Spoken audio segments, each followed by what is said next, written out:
Ah, d'accord, oui, d'accord. Oui, mais après...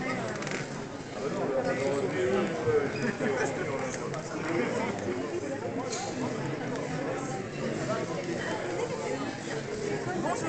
Bonjour Samantha, et nous sommes donc à Saulieu et en compagnie de Samantha Rothman. Alors Samantha, qu'est-ce que tu peux nous dire sur toi déjà en tant qu'autrice?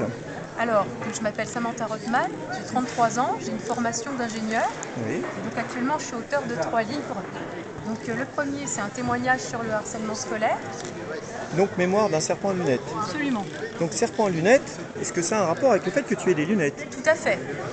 Tout à fait. Donc Serpent à lunettes, donc 100% autobiographique.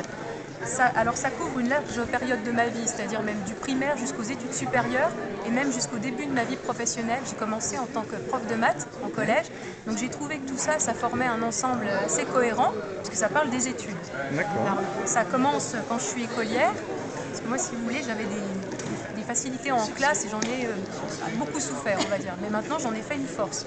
C'est vraiment l'essence du livre, c'est-à-dire les études, comment apprendre lorsqu'on est différent, le fait de se faire des amis, enfin, de réussir à s'en faire, Ouais. et après de mettre ça en rapport quand on est de l'autre côté du miroir, quand on est prof de maths.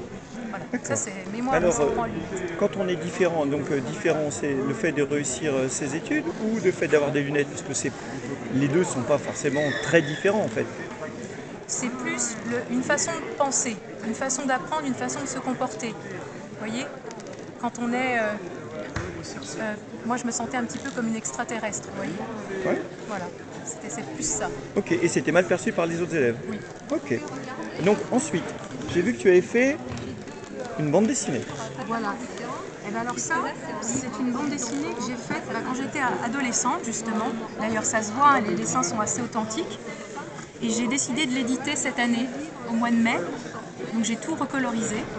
Et voilà, ça donne cette bande dessinée là, donc je suis quand même assez fière. Parce que ça va être le premier tome d'une longue série. La série de Plumeau et Plumineaux, deux aigles royaux. Il y aura aussi, peut-être courant de l'année ou début de l'année prochaine, un autre livre jeunesse. Ça sera une histoire de chat. Voilà. Une histoire de chat. Tout illustré. Mais vraiment Illustrée par qui? par moi-même. Par toi-même. Donc en Voilà. fait, tu fais aussi tes illustrations, donc tu continues de dessiner la suite de Voilà. Cool à pic. C'est ça? C'est le nom de la série? Ah non, c'est le nom du bateau. Alors ça, en fait, la série, ça va être les aventures de Plumeau et Plumineaux. Oui. Et ça, c'est le titre du premier tome, D'accord. La Grande Migration. Mais vraiment, mon dernier roman dont je suis le plus fière, c'est vraiment celui-ci. C'est Alphand, une légende morvondelle. Donc ça, c'est un roman historique. Je vais vous donner le pitch. Donc en fait, on est fin 18e siècle. On a une famille qui part à la cueillette aux champignons en forêt et qui est surprise par l'averse. Elle se réfugie donc sous un magnifique chêne. Tout le monde meurt dans l'année, sauf la servante qui était un petit peu à l'écart et qui assistait au fait que la famille aille sous l'arbre. Donc, tout le monde meurt sauf la servante. Donc une légende se construit autour de cet arbre. Il ne faut pas aller dessous, il porte malheur visiblement. 40 ans s'écoulent, on arrive début 19e siècle. Dans le village, il est de notoriété publique qu'on ne doit pas aller sous cet arbre. Mais, comme je vous disais, le temps s'écoule, la légende est oubliée, et évidemment, il y a un jeune homme qui va transgresser. Il va entraîner sa fiancée Antélia sous l'arbre et déclencher sur lui et sur la vie de sa compagne une terrible malédiction. D'accord. Et donc ça, c'est une série ou c'est un roman unique? C'est un roman unique, C'est un roman unique, d'accord. Donc il n'y aura pas de suite d'Alphand. sauf si un jour je suis inspirée. Parce que c'est vrai qu'il y a une porte ouverte à la fin, bon, je ne peux pas en dévoiler trop, mais bon, il y a le fils d'Alphand qui s'appelle Athanase. Effectivement, si je voulais, je pourrais faire une suite. Mais là, je l'ai vraiment pensé comme un roman unique. C'est un roman sur le sens de l'existence, le sens de l'épreuve, comment vivre l'épreuve, la place du mal dans la vie. Il y a un petit peu de mysticisme, un petit peu de religion. Voilà, je le dis quand même, je préviens. Mais en tout cas, c'est très romanesque, très historique. C'est pensé vraiment comme une histoire très... avec beaucoup de psychologie, je dirais. C'est dans la tête vraiment du personnage, comment il appréhende les épreuves qui lui tombent dessus. Et je remarque que Mémoire d'un serpent à lunettes, il y a deux versions. Oui, d'ailleurs Alphand aussi, Alphand aussi. tout à fait. Moi je suis éditée chez... Enfin, j'imprime chez The Book Edition. Oui, Donc ça c'est The Book Edition. oui, Ça également. Et d'accord. ça ce sont les versions Amazon, que j'ai voulu un petit peu comme des poches. ça, si vous voulez, c'est la version librairie. Ouais. Et ça, c'est la version poche. Faut le voir comme ça. Mais c'est le même livre, le même contenu. Mais est-ce que tu n'as pas peur que, à moitié prix, les gens du coup délaissent la version pas poche? Eh ben, pas du tout. Pas du tout. C'est pas ce qui se passe en salon. D'accord. Ouais. Ok. Non mais c'est intéressant. Oui. C'est très Je intéressant. pensais ça aussi, je me suis dit, ah, mais en fait non. Tout dépend de ce qu'on recherche. Il y a des gens, ils aiment bien la couverture, la belle couverture, celui-ci. Ok. Et donc en dehors donc de la suite de la bande dessinée, quels sont tes projets? Alors, il y aura un essai philosophique, on va dire un essai sur l'existence de Dieu.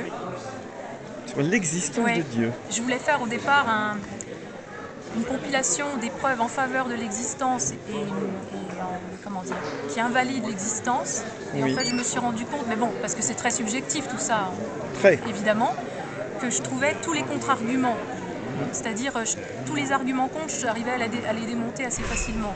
Donc finalement, c'est devenu un essai sur l'existence de Dieu, simplement. Donc déjà, rien que dans ta façon d'aborder la question, ça veut dire que tu es toi-même croyante. Oui. Voilà. Oui, oui. Donc quand on est soi-même croyant, forcément les arguments contre, on les On les reçoit. démonte. Non, on les reçoit pas. C'est pas dit qu'on les démonte. De toute façon, prouver que quelque chose n'existe pas, c'est impossible. Oui. Donc déjà, On ne peut que prouver que c'est l'existence, mais en aucun cas démontrer une voilà. existence. Donc du coup, c'est facile de démonter des choses dit la non-existence, vu qu'on ne peut pas prouver une non-existence. Donc C'est déjà, pas qu'on peut pas le prouver. débat est un peu faussé. Je suis pas d'accord. C'est-à-dire, il est plus facile de montrer l'existence que de montrer l'inexistence. Mais c'est pas impossible. Ah si, c'est c'est simplement, impossible. si c'est plus laborieux de prouver la non-existence. Prouver la non-existence de quelque chose, pour moi, c'est radicalement impossible. Mais bon, après, peut-être que je me trompe. En tout cas, merci Samantha. Avec plaisir. Et puis, eh bien, à très bientôt sur un autre salon. À bientôt. Merci. Merci. Au revoir. Au revoir.